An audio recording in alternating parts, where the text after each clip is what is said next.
All right, guys, welcome to another episode of What the Use Case. This channel is really dedicated to exploring crypto projects and companies with real world use cases and potential for adoption. So, over here, I'm looking for projects that I think have amazing use cases, projects that have a real potential for real world adoption, so that I, as a cryptocurrency investor, can put my money in there and watch it grow, right? I'm not interested in pump and dump scams and the newest altcoin or fad or anything like that. What I'm looking for is solid fundamentals, good tokenomics, great use cases, and a real potential for real world adoption. That's what I'm looking for. All right, so if you guys like what you are hearing, please go ahead and like, comment, subscribe. Share this channel out. It would be awesome. This is a brand new channel. I only have like one subscriber right now. But it would be awesome for this video to get 100 likes because I know there's a lot of support out there for ChainLink. I also know there's a lot of hate out there for ChainLink. So I think when you start to hear things like, oh, it's a scam, or things like it's the next biggest thing since sliced bread, then you know that there needs to be some clarity around the project. So the point of this video today is to provide clarity around the use cases for Link, the problem that it solves, the tokenomics, and then kind of just talk about it a little bit and see if it's a good idea for you to invest in or not. As always, this is not investment advice. Please do your own research. Please, before you invest in any asset or cryptocurrency, please do your own research. This is only for entertainment and education purposes only. All right, guys, let's move on. So, like, comment, subscribe if you like what you hear here. So today, as we talked about, we are going to be talking about Chainlink. And real quickly, for those of you guys who are new to cryptocurrency, to blockchain, to smart contracts, all that kind of stuff, I have attached some links below of videos that you should watch to understand what blockchain is, to understand what cryptocurrency is, and to understand what smart contracts are. It's a lot of information, I'm sure, and it can sound highly technical, but I believe that these videos below in the description below will do a good job of breaking it down for you if you are still new to the space and trying to understand what all this stuff is. All right, but what is Chainlink? All right, so let's move on there. Chainlink is a platform which attempts to bridge the gap between smart contracts on the blockchain and real-world applications, which often tend to be off the blockchain. The cryptocurrency uses oracles, which find and verify real-world data and bring it on-chain to be integrated into smart contracts. Now that is a lot. When the average Joe hears that, or someone who doesn't really live in the world of blockchain hears something like this, it can be so much. Like what does all these things mean? But I want to break it down for you a little bit. I want to use an analogy kind of to help understand sort of what Chainlink is and and the problem that it solves. All right. So what I want you to do is I want you to clear your mind. Okay. Clear your mind of everything I just told you about Chainlink and everything I just read to you, and I want you to think about water. Now I put this picture up here to signify water, and as you're thinking about water, I want you to think about all the things that we use water for, right? We drink water, right? We cook with water, for sure, absolutely. We even bathe in water, right? And of course, when you start to think about, we even have swimming pools, right, with water, which I totally love this picture. But when you think about some of the industrial uses for something like water, right? There's so many, so many industrial uses for water. Obviously, I can't think of one industry that doesn't even use water in one fashion, form, or the other. But just to name a couple, right? We think about mining and manufacturing, right? When it comes to these gold mining companies, they use water to dig up the gold and to process it and all kinds of stuff. And they use it to treat the gold and all kinds of things. And before you know it, at the end of the day, you get this big, shiny, gold bar that's, 24K or 18K or whatever it may be, right? You think about another way that we use water is to make paint, right? There are many companies out there who rely on their ability to have water, pure water in this case, to make paint. And that paint goes into things like I think this is St. Peter's Basilica here in Italy, I believe it is, or Rome. Please do not judge me for not knowing what this is. But you think about all the different ways in which we rely on water, we need water, we use water, right? And so I want to kind of connect this to Chainlink. When you think about, when we just kind of go back to this pure water example here, when you think about all the ways in which we rely on water, right, on which we rely on, in this case, we'll say we use pure water, right? We use it for eating, drinking, bathing, all kinds of things. As human beings and even as industries, right? We would talk about manufacturing industries like mining and paint making and all these industries, they rely on having clean, pure water to do whatever it is they need to do to unlock their capabilities. Think about the same thing for blockchain, right? If you want to think about the equivalent of water in this scenario for blockchain, for the blockchain industry and for smart contracts in general, would be data, right? Blockchain companies and smart contracts specifically need access to verifiable, trusted data that they can use to unlock their potentials, to unlock their use cases. And we'll kind of get into more of that later about what those use cases are. But a lot of this data, very much like the water in nature, it doesn't live on a blockchain. It doesn't live in a way that's necessarily easily accessible to smart contracts. So, right, so smart contracts are built on the chain. The data that they need is off the chain. Very much like for us human beings and for industry, we need water, right? But the water that we need is oftentimes buried underground, and we have to kind of dig to get it. So very much so, these blockchain companies need this trusted, verifiable data as well that lives off the chain. And this is a major problem because if you're a smart contract company or you're a blockchain company and you are presenting a solution to the market, right? And your solution depends on trusted, verifiable data to unlock that solution and to unlock use cases for you. You need a way to access that data. Now, the difficulty with accessing that data off the chain is that data is everywhere. It's in all kinds of databases. It's in all kinds of areas, and it's off the chain. So now you have blockchain companies that try to essentially build their own sort of oracle that goes and verifies the data that they can then use to unlock their use cases. Well, here comes ChainLink, right? So let me quickly kind of read to you a little bit about what ChainLink does. Smart contracts require secure middleware to connect them to real-world data. This external data will trigger the contract, creating the need for its high reliability. So they're saying here, we can connect you to off-chain data in a highly reliable fashion that you can trust the data and use that data to make decisions on your blockchain or in other projects. And by the way, guys, I'm going to include all the links that I'm displaying on this page to you guys as well in the description below. So feel free to go ahead and read through these pages, but it's a lot to read and it's a lot to understand. But I've attached the links below so you guys can read through it yourself. All right. So what are some of the use cases, right, for a solution like ChainLink that essentially connects smart contracts to off-chain data sources while also acting as a validating agent for those off-chain for that off-chain data, right? The number one that comes to mind is DeFi. This is decentralized finance. And for those of you guys that do not know what DeFi is, I won't go too much into it here, but I will attach an article below. It might even be a video. I have an article in mind, but I might find a video as well that can explain to you guys what DeFi is. But DeFi essentially will live. But DeFi is a great use case for ChainLink.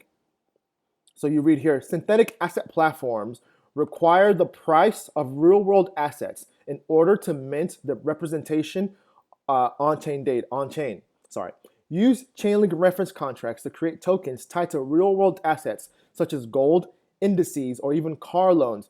Okay, and so they have example partners and users here: Synthetics, DMM. Some of you guys that are in the blockchain space have heard of these companies before. These are all companies that have integrated with ChainLink. All right, lending and borrowing is another potential use case for ChainLink technology. Right, lending and borrowing platforms require a price feed to ensure the total value of the collateral. Use ChainLink to issue and settle loans, liquidate collateral, and calculate interest payments, right? So if you're a lending and borrowing platform, you require trusted, verifiable price feeds, and that's data, right? That's data that does not live on chain, that's data that lives off chain. You need a way to access those price feeds to ensure the total value of your collateral as a lending and borrowing platform. ChainLink is saying here that we can connect you and your smart contracts to that off-chain price feed or that off-chain data point, that off-chain API. And not only can we connect you to that off-chain API, but we can also, using our tokenology and technology, verify the validity of that data and connect pretty much you to any off-chain data that you so desire. All right, what is another use case for Chainlink? Stablecoins. Stablecoins require a price feed to assert the value of the underlying collateral backing the asset. Use Chainlink to create stablecoins pegged to fiat currency, currency baskets, or commodities. And again, here are some other partners that they have that have built on Chainlink, that are using Chainlink right now to access off-chain data. Another one is asset management. We wouldn't even go into that one. Is another thing, asset management. So in looking up information about Chainlink and doing my own research about Chainlink, I came across what is described as a Chainlink community fact sheet. And I mean, this is, guys, this is incredible. I wish that every cryptocurrency, blockchain company project had a community fact sheet. I'm going to click on the English version for you guys here, but you can see here that we have it in Chinese, Spanish, German, Finnish, French, Portuguese. That shows you just how large and how diverse the Chainlink community is. So there's a lot of support behind this. That they're presenting it in all of this. I do a lot of research into blockchain companies and technologies, and a lot of them don't have stuff like this. So thank you guys for providing this. But when you look at the Chainlink community fact sheet, I mean, my goodness, just again, guys, I'm going to include the link to all of this content down below in my description. Please go ahead and click through for yourself and read for yourself.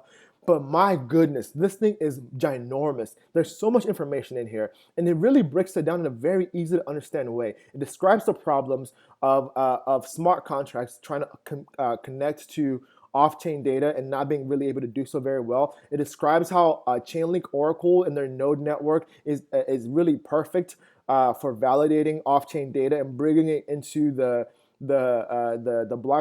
smart contract ecosystem, so that smart contracts can use this off-chain data to unlock their use cases and to create whatever they want to create and to solve whatever problems they want to solve. So it's incredible. But I would highly suggest you guys go ahead and read through this. They talk about what Chainlink has to offer. What are some of the use cases for Chainlink, like we just talked about earlier? Money and finance, payments, insurance, supply chain, government, enterprise systems, authorization and identity, utilities, gambling. Oh my goodness. And then of course they go into the link token utility, which we'll get into in just a second. Now I'm going to link this document down below. Go ahead, read through it and see what you think. Make up your own mind. Do you think that owning Chainlink is worth it? Do you think that this solution has any chance of gaining traction? Who knows? But you might know. Let us know down in the comments below. All right, moving on. I actually ended up finding this video, guys, of a gentleman by the name of Sergey Nazarov, who happens to be the CEO of Chainlink. And in this video, he does a fantastic job of describing what Chainlink does, what problem it solves, and sort of his vision for the future of blockchain.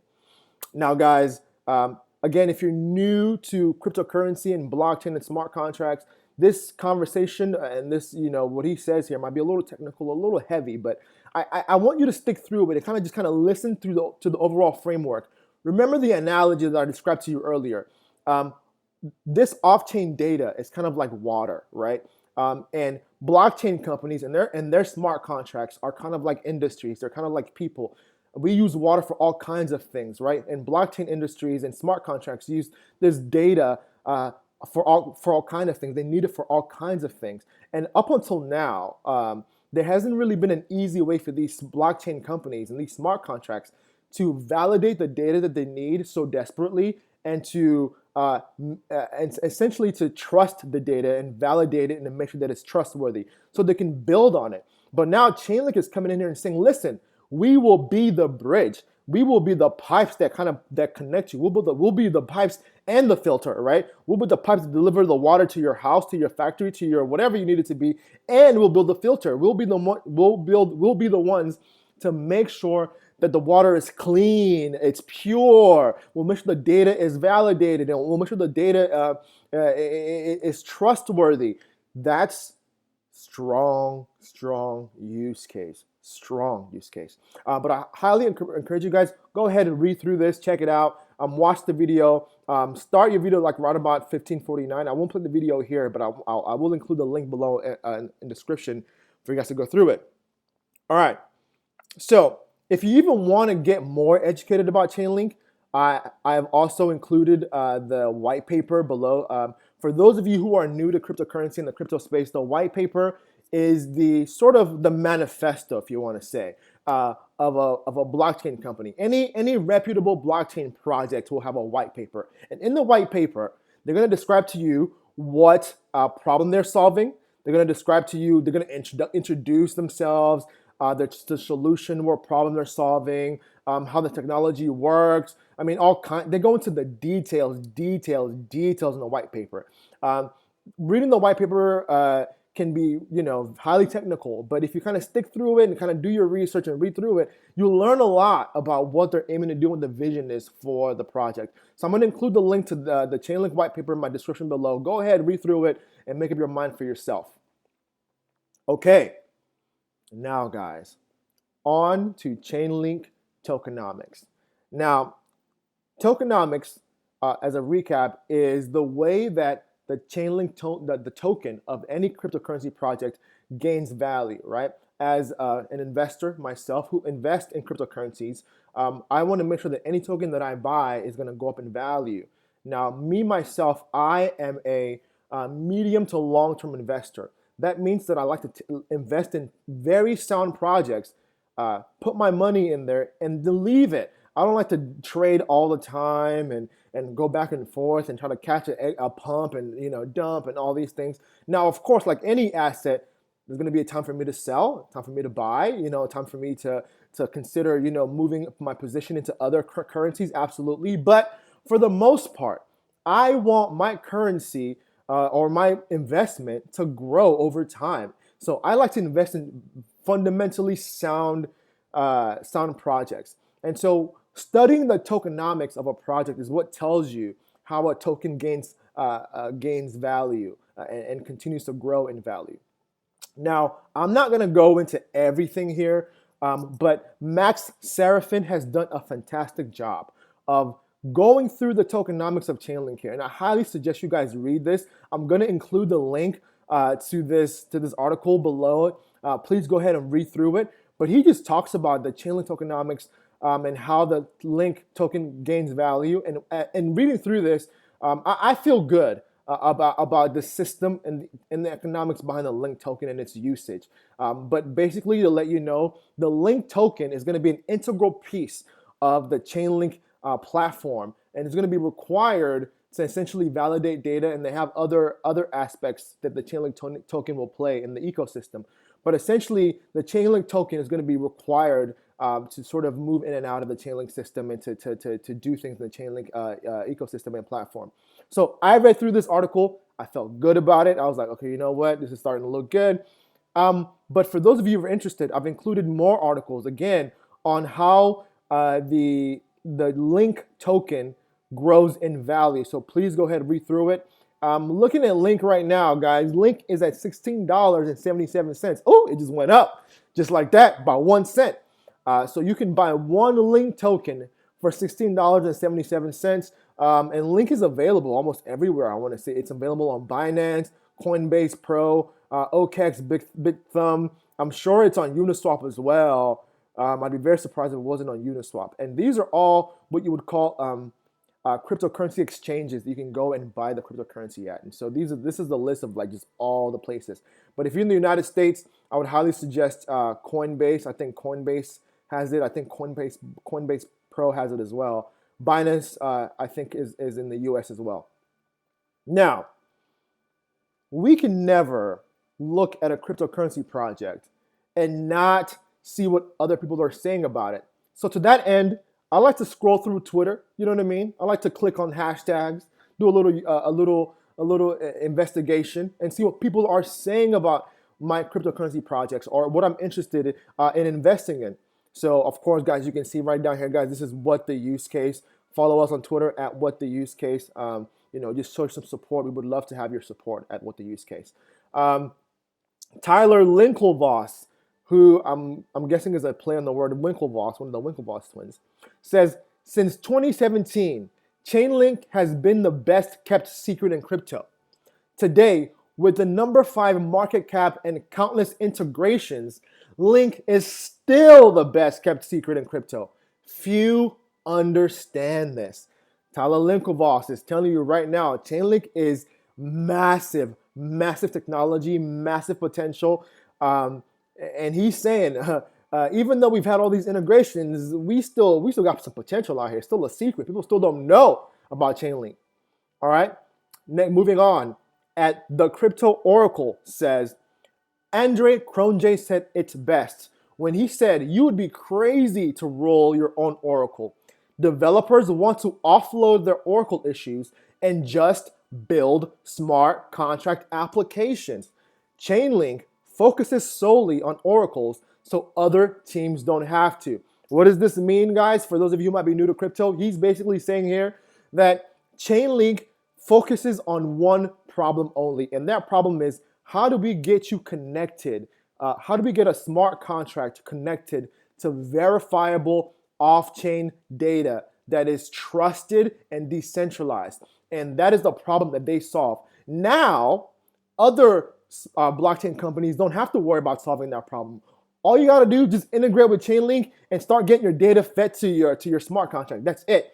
And going back to my analogy earlier of water and data being water and how we use water, it's kind of like if all of a sudden I as an individual wanted to build my own house, and now I gotta build my own house. I gotta hire contractors to build the house, but now I gotta dig a well too. I gotta install the pipe myself. I gotta find where the water is underground and all that stuff. It's like, no, I don't want to do all that. I just want to connect to a pipe and get that water delivered to me. Get that pure shower water in my house. Or if I'm a manufacturing industry, if I'm a gold mine, I don't want to have to learn how to build a gold mine and do all that stuff and get it operational and create gold, and have to go and dig for water and discover where the water is and tap into it and build the pipes. No. I just want to tap into someone that already has the water available and get the water for all my needs. This is what Chainlink does for smart contracts. They get them connected to verifiable off-chain data that's trusted and decentralized, and they do it, and it sounds like it's quick and it's working, and they use the Chainlink token to do it. So you, as an investor, can invest in the Chainlink token if you think that it's worth your time. All right, moving on. Thank you, the Crypto Oracle. Moving on. Rubber Ducky posted this image, this thing here, and I kind of want to read through the whole thing because I feel like it's just a really good piece. So I'm going to read through it. I'm going to try to go through it quickly. But he says, when search engines first came out, 99% of the people, internet users, investing public, didn't really understand the significance of what search portals wanted to do. Sure, they thought it was cool that they could search the World Wide Web for information, for data outside of their realm of thinking. It was a big deal, but no one really understood how a company like Google or Yahoo could profit. 99% of the world didn't understand the significance of big data. The same thing is happening with Chainlink. Most people that somewhat looked into Link are saying to themselves, that's pretty cool. They connect to real world data, pretty cool, but meh, I don't see what the big deal is. Really, the 1% or even less that get it, it's about the data. Real world data will be living in the Oracle network. Anyone, anything, any contract wanting or needing real world truthful data will have to get it through Chainlink. It's that simple. All right, guys, I won't read the whole thing here, but seriously, guys, I'm going to link this below in the descriptions. Read through it yourself. It's amazing stuff. All right. So we've talked about ChainLink. We've talked about the problem it solves for smart contracts and blockchain companies and technologies and platforms by connecting them to off-world data that they desperately need to do whatever they want to do, much like we need water to do whatever we want to do, right? We've talked about tokenomics, how it gains value. We've talked about the hype around ChainLink. Definitely there's some hype around ChainLink. To say some hype is an understatement. It's massive hype around ChainLink. So the question then for me as an investor becomes, before I can put my money in something like this, what is the road to real world adoption? And I'm not going to answer this here, but I want you guys to think about this and maybe even answer in the comments below. What do you guys think about ChainLink? What do you think about the problem that it solves? What do you think is the road to real world adoption? Do you think that owning a Link token today at $16.77, in a year, 2 years could be worth something significant? I don't know. You tell me. As always, guys, do your own research. Time will tell what happens in a year, 2 years, 5 months, 6 months. ChainLink, it was like yesterday I was looking at ChainLink at like $3 and now it's at $16. So things can move very fast. But what do you guys think? Do you guys think that ChainLink has potential or not? Would you guys consider investing in it? Is the use case worth it? Do you think there's a potential for mass adoption? Comment in the comment box below. Let me know what you think. As always, guys, thank you guys so much for hanging with me. Thank you for watching What the Use Case. And if you like what you see, if you like what you heard, if you want more, like, comment, subscribe, and let's get this video to 100 likes. That would be amazing. All right, thank you guys. Be blessed as always.